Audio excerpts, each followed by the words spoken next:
یادت نره دوست دارم، خیلی دلم تنگ برات، دورو ندارم و بگیر مال خودت، مال چشای خورشید و بردار و بیار آفتابیشو به خاطرم، قرارمون یادت نره، دیر نکنی منتظرم، قرارمون یادت نره.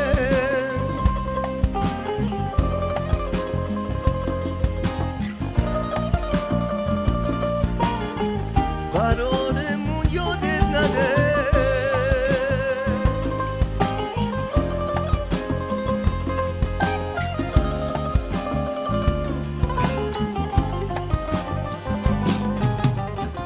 قرارمون کنار گل که سر به زیر عطر توست، تو چین چین دامنی که هزار تا بغضو میشه شست، خورشید و بردار و بیار آفتابیشو به خاطرم، قرارمون یادت نره، دیر نکنی منتظرم، قرارمون یادت نره.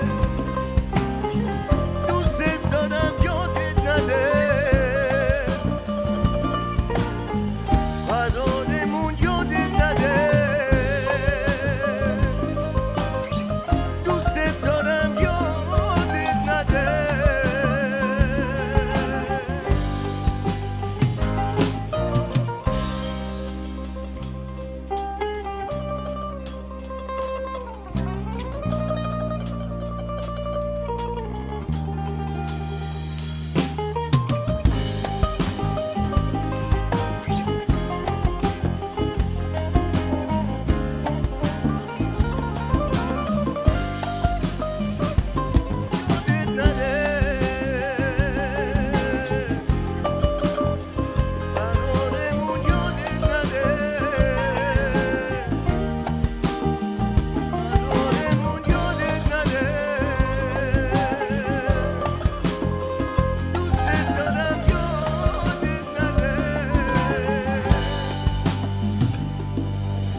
یادت نره.